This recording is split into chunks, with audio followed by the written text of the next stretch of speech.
Breaking news చూస్తున్నారు. మీరు ఆంధ్రప్రదేశ్లో ఉన్నారా? మరీ ముఖ్యంగా ఈ మంత్ ఎండ్లో బయటికి ఉన్న ట్రిప్లు ప్లాన్ చేసుకుంటున్నారా ఆంధ్రప్రదేశ్కి సంబంధించి? అయితే ఒక్కసారి భారత వాతావరణ శాఖ ఇచ్చిన అలర్ట్ని చూసే ప్రయత్నం చేయండి. ఆ తర్వాత బయటికి వెళ్లే ప్రయత్నం చేయండి. ఎందుకంటే ఆంధ్రప్రదేశ్కి భారీ వర్ష సూచన జారీ చేస్తోంది ఆంధ్రప్రదేశ్కి సంబంధించి వాతావరణ శాఖ. మరి ఏ జిల్లాల మీద ప్రభావం ఉండబోతోంది, ఏ ప్రాంతాల మీద ప్రభావం ఏ స్థాయిలో ఉండబోతోంది, ఉరుములు మెరుపులతో కూడిన వర్షాలు కురిసే అవకాశం ఉందా, ఏ తీవ్రతతో ఉండే అవకాశం ఉంది, ప్రస్తుతం ఎక్కడ ఉంది, ఎలా ఉంది, ఎటువైపు కదులుతోంది, ఎటువైపు వచ్చే అవకాశం ఉంది, ఏ ప్రాంతాల మీద దీని ఇంపాక్ట్ ఉండబోతోంది అనేది ముందు మాట్లాడుకునే ప్రయత్నం చేద్దాం. ఇదే అంశానికి సంబంధించి ఇటు భారత వాతావరణ శాఖ ఏం చెబుతోందో అనేది కూడా మీ ముందుంచే ప్రయత్నం చేస్తాను. ముందుగా ఒకసారి మ్యాప్ ని చూపించే ప్రయత్నం చేస్తున్నాడు. ప్రస్తుతం ఎటువంటి సినారియో ఉంది అనేది ఒకసారి మీరు చూస్తే కనుక ఇదిగో మ్యాప్ కి సంబంధించి ఒక్కసారి నేను కాస్త జూమ్ అవుట్ చేసే ప్రయత్నం చేస్తున్నా. ఎస్, ఇదిగోండి అండమాన్ నికోబార్ దీవుల నుంచి మొదలుపెట్టి ఇటు శ్రీలంక వరకు మీరు చూసుకుంటే కనుక ఇంపాక్ట్ ఇక్కడ ఉంది. ఆగ్నేయ బంగాళాఖాతంలో ఆవర్తనం ఏర్పడింది. ఈ ఆవర్తనం కాస్త వాయుగుండంగా మారే అవకాశం ఉంది. ఈ వాయుగుండం కాస్త ఇది కాస్త అల్పపీడనంగా తర్వాత వాయుగుండంగా మారే అవకాశం ఉంది. దానికి సంబంధించి మీరు చూస్తున్నారు ఏ తీవ్రత ఉందో మీరు అర్థం చేసుకోవచ్చు. ఇటు అండమాన్ నికోబార్ దీవుల నుంచి చూసుకొని ఇటు శ్రీలంక వరకు కూడా ఆ ఇంపాక్ట్ మీరు చూడొచ్చు. ప్రస్తుతం ఆవర్తనం ఏర్పడింది. ఈ ఆవర్తనం కాస్త అల్పపీడనంగా మారే అవకాశం ఉంది. అల్పపీడనం బలపడి ఇటు వాయుగుండంగా మారి ఇటు ఆంధ్రప్రదేశ్కి మరీ ముఖ్యంగా ఇటు రెండు తెలుగు రాష్ట్రాలతో పోల్చుకుంటే మరి ముఖ్యంగా ఆంధ్రప్రదేశ్ మీద ఇంపాక్ట్ ఎక్కువగా ఉండే అవకాశం ఉంది అనేది మనకు అందుతున్న సమాచారం. ప్రస్తుతం ఇక్కడ ఇంకా ఉంది, దాని తీవ్రత అనేది ఇంకా అంతవరకు మనకి ప్రెసెంట్ అయితే యాజ్ ఆఫ్ నౌ అంత లేదని చెప్పుకోవాలి. కానీ మరో వారం రోజుల్లో దీని ప్రభావం మనకు ఉండే అవకాశం ఉందనేది భారత వాతావరణ శాఖ చెబుతోంది. సో ఈ నేపథ్యంలో ఇటు భారత వాతావరణ శాఖ ఏం చెబుతోంది అనేది నేను మీకు చూపించే ప్రయత్నం చేస్తాను. ఒకసారి ఇదిగోండి, ఇది భారత వాతావరణ శాఖ ఇచ్చిన రిపోర్ట్. ఇక్కడ నేను ఒకసారి డేట్ని నేను మీకు చూపించే ప్రయత్నం చేస్తాను. ఆ తర్వాత ఇన్ డీటెయిల్గా మాట్లాడుకునే ప్రయత్నం చేద్దాం. ఇక్కడ మీరు చూస్తే కనుక ఇదిగో 26, 27 తారీఖులకి సంబంధించి మీరు చూడొచ్చు. 26, 27 ఇక్కడ అంటే ఇంకొక 5-6 రోజుల్లో మనకు ఆ ఇంపాక్ట్ కనిపించే అవకాశం ఉంది. ఈ నేపథ్యంలో ఒకసారి ఏ ప్రాంతాల మీద సినారియో ఎలా ఉండే అవకాశం ఉంది అనేది ఒకసారి నేను మీకు చూపించే ప్రయత్నం చేస్తాను. ఒకసారి మీరు ఇక్కడ చూసే ప్రయత్నం చేస్తే కనుక ముందుగా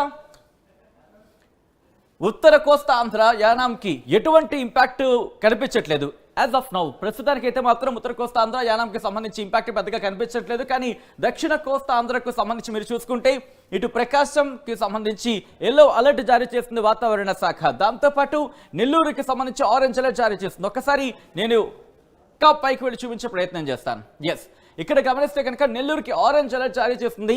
heavy to very heavy rainfall likely at isolated places అని చెప్తోంది.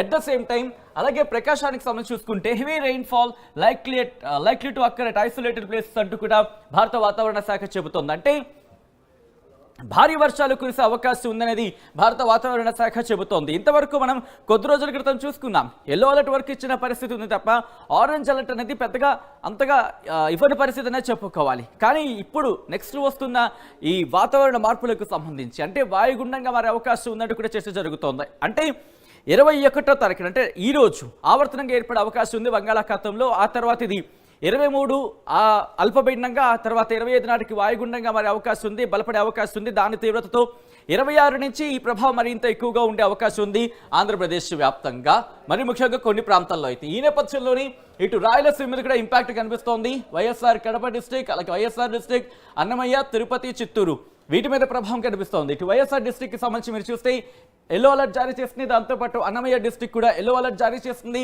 తిరుపతికి సంబంధించి ఆరెంజ్ అలర్ట్ జారీ చేస్తుంది. అలాగే చిత్తూరుకి సంబంధించి ఎల్లో అలర్ట్ జారీ చేస్తుంది. 3 జిల్లాల మీద ప్రధానంగా ఎల్లో అలర్ట్ సిచ్యువేషన్ ఉంది.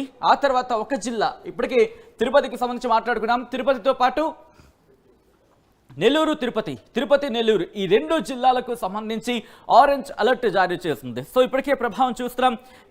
ప్రస్తుతానికైతే మాత్రం నార్మల్గానే ఉంది. ఇటువంటి నేపథ్యంలో ప్రస్తుతం ఎక్కడ ఉంది, ఎటువంటి సిచ్యువేషన్ ఉంది అనేది చూసే ప్రయత్నం చేద్దాం. ఇదిగోండి ఇంపాక్ట్ మీరు చూస్తున్నారు. ఇదిగో చూస్తే కనుక ఇదిగో ప్రస్తుతానికైతే మాత్రం సిచ్యువేషన్ నార్మల్గానే ఉంది మనకి. ఈ నేపథ్యంలో నేను ప్లే చేస్తున్నాను. ఎలా మారే అవకాశం ఉంది ఇదిగో ఆ ఇంపాక్ట్ చాలా మెల్లిగా అయితే మాత్రం కలుగుతుంది. ఎందుకంటే ఆవర్తనంగా ఉంది. ఆ ఆవర్తనం కాస్త అల్పపీడనంగా మారి ఆ తర్వాత వాయుగుండంగా మారే అవకాశం ఉందని భారత వాతావరణ శాఖ అంచనా వేయడం జరుగుతోంది. బంగాళాఖాతంలో ఇప్పుడు ఏర్పడిన ఈ ఆవర్తనం అల్పపీడనంగా ఆ తర్వాత వాయుగుండంగా మారే అవకాశం ఉంది. ఆ ప్రభావం ఇటు మెల్లిగా ఆంధ్రప్రదేశ్ మీద మనకు కనిపించే అవకాశం కనిపిస్తోంది. సో ఇలా దాదాపుగా 22 కూడా నార్మల్గానే ఉంటుంది. దీని ప్రభావం మనకి మ్యాక్సిమం 23 నుంచి ప్రారంభమైన తర్వాత 25 నాటికి కాస్త పీక్స్కి చేరుకునే అవకాశం ఉంది. 27, 26, 27 నుంచి ఈ ప్రభావం ఎక్కువగా కనిపిస్తోంది. సో ఇంపాక్ట్ అనేది మీరు చూడొచ్చు. సో 22 వరకు కూడా మనకి ఎక్కడ ఆ సిచ్యువేషన్ అనేది పెద్దగా ఉండదనే చెప్పుకోవాలి. కానీ ఆ తర్వాత చూస్తే 23 నుంచి కాస్త ఇంపాక్ట్ ఇటు చెన్నై తీరాన్ని అలాగే చెన్నైకి సంబంధించి కావచ్చు, చెన్నై తీరాన్ని తాకబోతుంది. ఆ తర్వాత ఆ ఇంపాక్ట్ మనకి కంటిన్యూ కాబోతుంది. సో ఇక్కడ నుంచి ఒకసారి నేను స్కైమెట్కి సంబంధించి చూపించే ప్రయత్నం చేస్తాను. ఎందుకంటే కాస్త ఆథెంటిక్గా భావించడం జరుగుతూ ఉంటుంది స్కైమెట్ రిపోర్ట్ని. ఈ నేపథ్యంలో స్కైమెట్ ఏం చెబుతోంది అనేది ఒకసారి నేను మీకు వివరించే ప్రయత్నం చేస్తాను. Here it is. ఇది 21కి సంబంధించి స్కైమెట్ ఏం చెబుతుంది అనేది. ఆ తర్వాత 22 కూడా కాస్త క్లియర్ స్కై ఉంది. ఆ తర్వాత 23కి సంబంధించి కూడా క్లియర్ స్కై చెప్తోంది. కానీ 24, 25 ఇదిగో 25 నుంచి మీరు చూస్తే కనుక రాయలసీమ మీద కాస్త ఇంపాక్ట్ స్టార్ట్ అవుతుంది. 26కు సంబంధించి చూస్తే ఇదిగో 26వ తారీఖున ఇటు తమిళనాడు మీద ఇంపాక్ట్, తమిళనాడు తెలంగాణ మీద కాస్త తక్కువ ఉందనే చెప్పుకోవాలి. రాయలసీమ దక్షిణ కోస్తా ఆంధ్ర మీద ఇంపాక్ట్ మనకు కనిపిస్తోంది.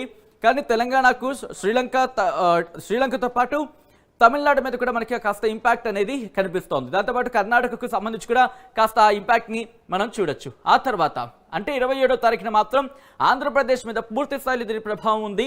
ఇటు ఆంధ్రప్రదేశ్ వ్యాప్తంగా 10 మిల్లీమీటర్ల వరకు కూడా వర్షపాతం నమోదే అవకాశం కనిపిస్తోంది.